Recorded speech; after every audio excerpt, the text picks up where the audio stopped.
I'm Vin. I'm Sori. And this is... Pagan's Mind, God's Equation. This is a live one. I'm very intrigued as to what these brothers are going to say. This is live? Yep. This is for the big homie... The Wackator?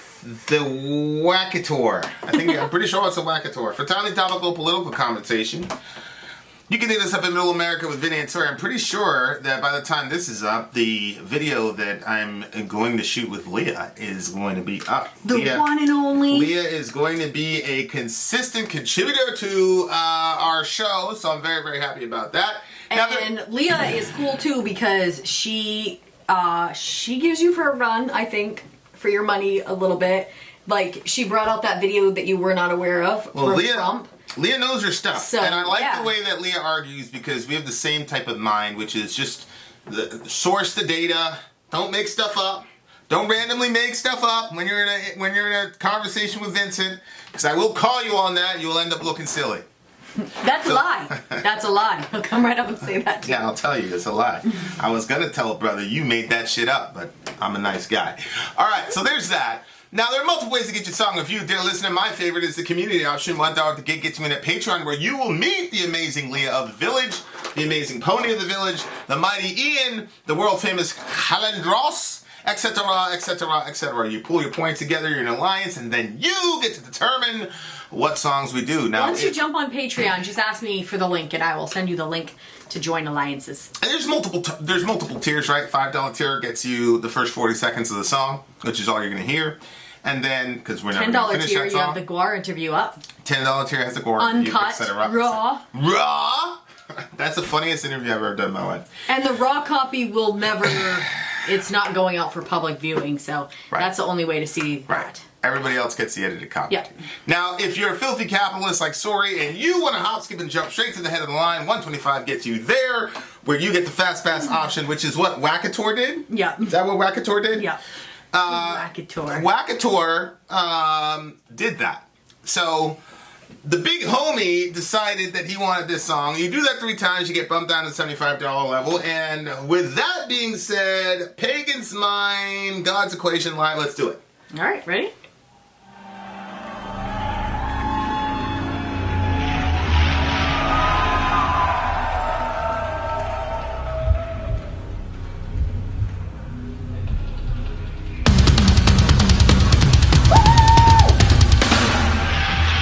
Too bad we're stuck in the studio. What are you worrying about? Because the show, it's a live show and we can't go to them. It's the closest we can get.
He just looks really happy to be up there in front of the crowd.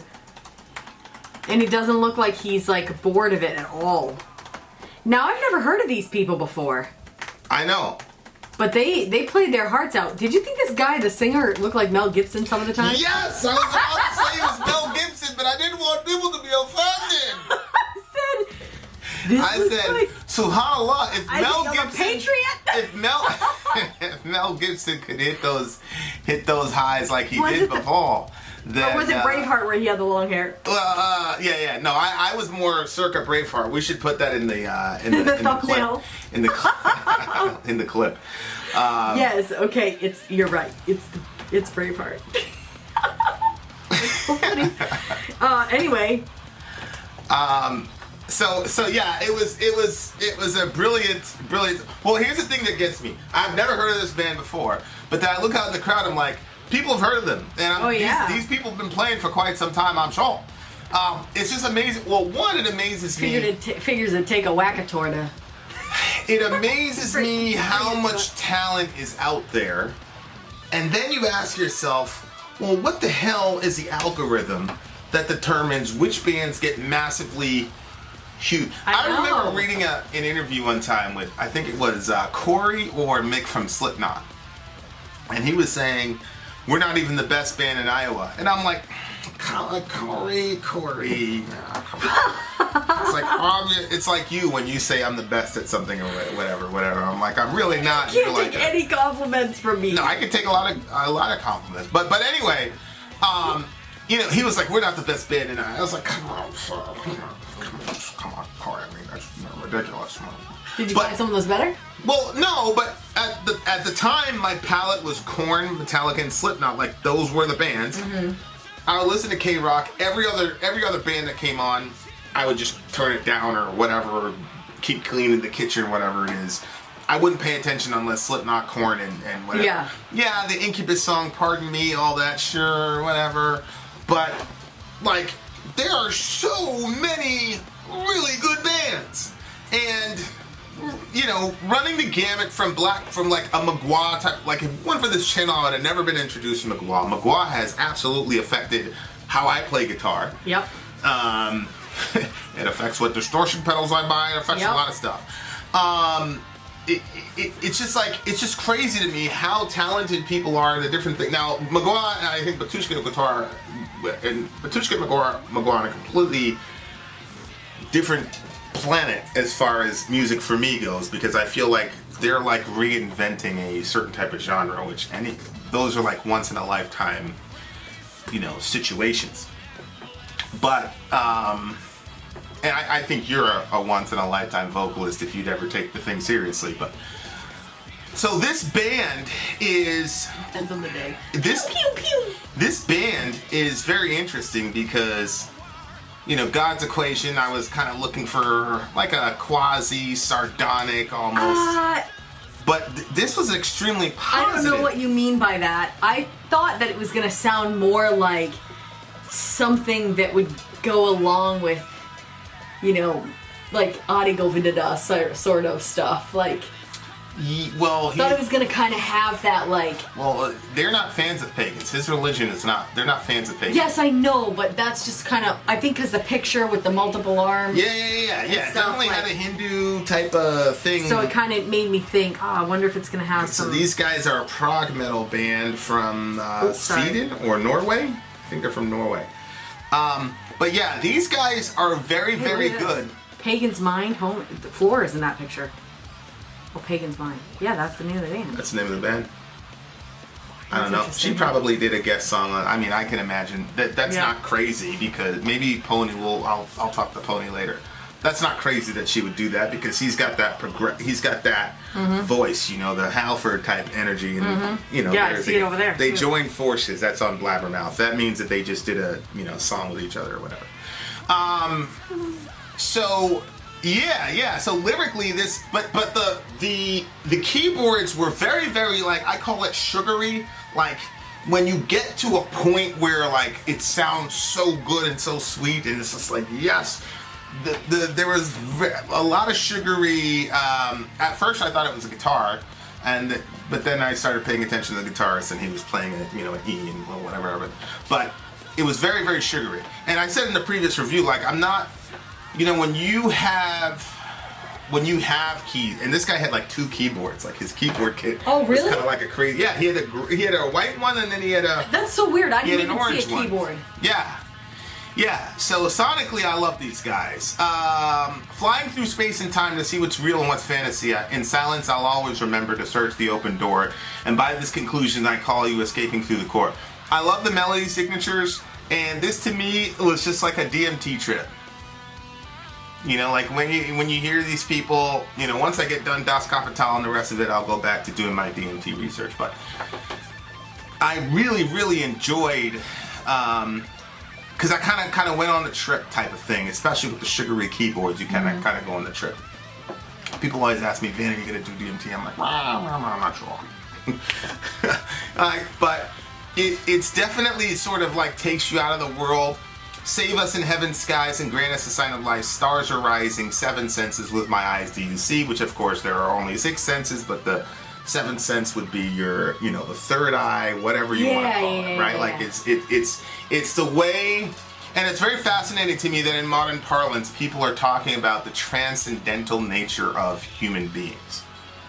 Because that's what people are talking, when they talk about the third eye, when they talk about the 7th sense, whatever you want to call it, they're talking about the part of us, which obviously we call spirit, but they're talking about the part of us that is indescribable, that senses things that we cannot see, that we know is real, but we cannot put human language around it. And so we use terms like third eye because it has something to do with some sort of perceptive mechanism. So I just think it's just very fascinating that we are, in post-modernity here, and here we are listening to these guys, and Tool talks about it, and and sure, you can try to whittle it down to, it's your pineal gland, blah blah blah. But I mean, I think this is unavoidable to where I think certain societal issues have been settled as far as like arguments go. Like, I don't think anybody's arguing against evolution anymore in the public square as far as like being taken seriously. So now that war is pretty much over, you're still left with this undeniable reality of the human experience. And what is that? So it's like I say all the time, like, I don't necessarily have a problem with saying that we're animals, but I know that we're not just that. And so I think songs like this kind of highlight that truth. I search this open road, I feel like carrying on, and by this conclusion I call you eternally, which is very, very interesting, because what does he mean by the open road? Because on the one hand, if you look at the poetry here, he's going through space and time, he's in heaven's skies, he's racing through endless seas, and then he says he searches the open road. So to me, what I got from that line was, he's on the bus thinking about this stuff. And so he's traveling, he's moving, he's in a state of motion. And so if you look at the first 3 verses, like, everything is about motion. He's flying through space and time. He's searching an open door. The stars are rising. Remember we did that song, and there was something about a blue bus or something, and then people were saying that it was actually a drug. Yeah, that was not The Cure. The Light My Fire guy. Come on, baby, light my fire. Come on, baby, light my fire. I forgot the name of the band. Okay. The Doors. There it is. The Doors. Yeah. Although I don't think he's coding any drug language here, but I just think that he's on the bus and he's being inspired because of the constant motion. And the first 3 verses talk about constant motion, whether it's stars rising, flying through space, and racing through the endless seas. But if you go down here, I searched this open road, and I think that's him, like, he's on terra firma now. Like, his mind has been wandering, but he's in this bus going. That's so interesting. So when I see it, I'm looking at, so he's flying through space and time to see what's real and what's fantasy. In silence, I'll always remember to search the open door. So to me, he's at an open door. That's like your front door, not literally, but where he's going mentally.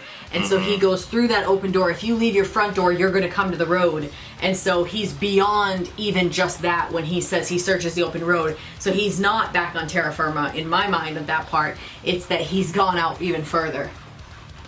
When he says, I search the open road? Yeah. What do you think the unknown sacrifice is, though? I don't know about incense collusion. I'm going to put that lyric somewhere else and see if that's really what he's saying. He might be saying intense collusion. Go ahead, what are you saying? What do you think the unknown sacrifice is? To the unknown sacrifice so long released once again. Says he calls eternally to the... Well, I'll have to know what the next line is, and I'm not particularly certain that that's correct. God's equation... lyrics. So let's see what it says here. Wish we had one of those twisty movies to watch. To the unknown sacrifice? What do you Kind of have? bend your... To the unknown sacrifice so long released once again. And then it goes on to incense. Incense conclusion. That is so weird. Yeah, but I don't know if this is it, but well, first of all, incenses are burned during different ceremonies, and he's just talking about a sacrifice. That's true. That's true. I think that's what he's talking about. Incense, yeah. To the unknown sacrifice so long released once again, incense conclusions finds a way out from the light. So the sacrifice automatically has a question mark to it because it says the unknown sacrifice. Yeah. So it's some sort of ritual, some sort of sacrificial ritual that has earmarks of cultic behavior, whether you're looking at specifically, Judaism, ancient Judaism, or anything in the AME, or anything really around the world. That's something that's almost universal to the human experience, is the concept of sacrifice. And then the reason, obviously, that incense, this has nothing to do with the song, but the reason that, especially in the Old Testament cult, that incense was so important was because you were working in a slaughterhouse all day.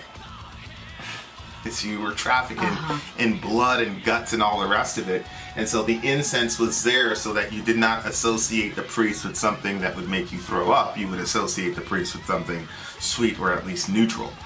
So he was kind of bathed in incense to cover up the disgusting nature of his job, basically. So maybe what he's saying is that he wants to get to this point, this sort of level of consciousness or whatnot, but there's got to be some sort of sacrifice. But he doesn't know what sacrifice is going to warrant him getting to that place. Which obviously, as a Christian, we go, we've got one, right? And then he says, reborn again from the heavens. Once again, we have the answer. Huh? No, actually, that I'm looking at Spirit Star. I'm looking at Spirit Star Cruiser. Oh, wrong song. So in Spirit Star Cruiser, he says, kneel down your kind, rejoin races exceed, technical latency, discovering the enemy, reinforced Terra's soul is burning. Terra would probably be the earth, we say terra firma.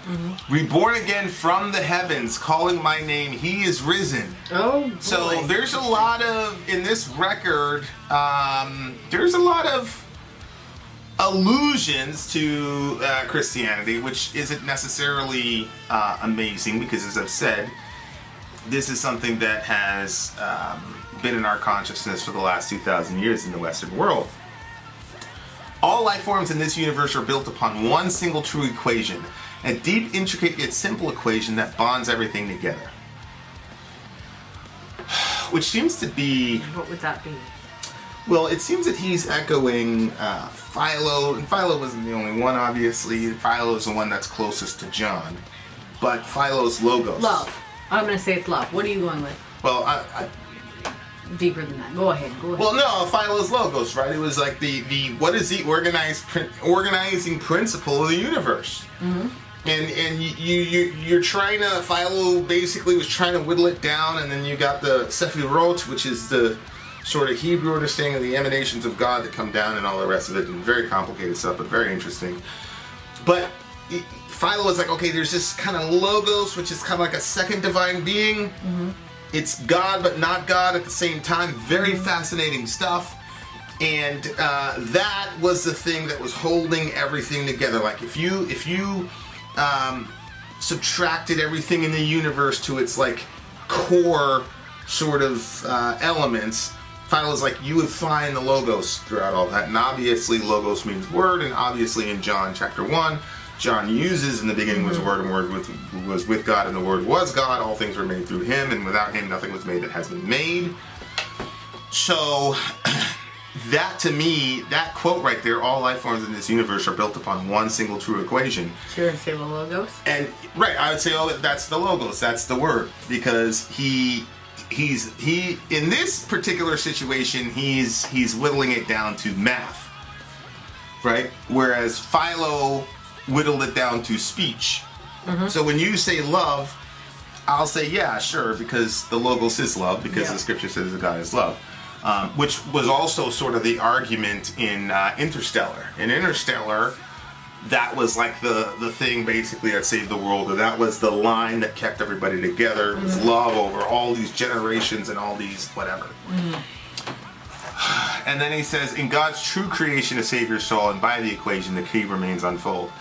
So he probably meant unfolded, but he wanted to rhyme soul. And he's talking about save your soul, but he's talking about God's true creation. So it's kind of Hebrews 13, that which is there's a bunch of them, but there's a line that says that which is seen is temporal, and that which is unseen is eternal. And if you were to update the Bible in modern parlance, what he's saying is what we can see. Actually, he basically says this, especially about the Israelite cult. He basically says that what we see is a hologram of a reality that we can't see. So we're in sort of a sort of simulation to work out certain aspects of our personality, and then once that has been done and we learn the lessons we need to learn, then God is going to undo the simulation and have us into the reality. And that's why Paul says, eye hasn't seen, ear hasn't heard, nor has it entered the mind of man, the things that God has prepared for those who love him, though we haven't tasted it from the Spirit. So right there, when he says God's true creation, that's how I'm reading it through that lens.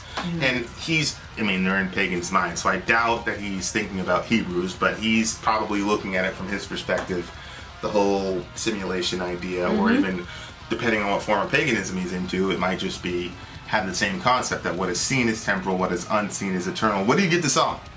Probably like a 9.2. It was pretty high up there for me. It was a live show. I really liked it. I liked where they went with it, and I really liked how the bassist was enjoying it. I thoroughly enjoyed the song. 9.8.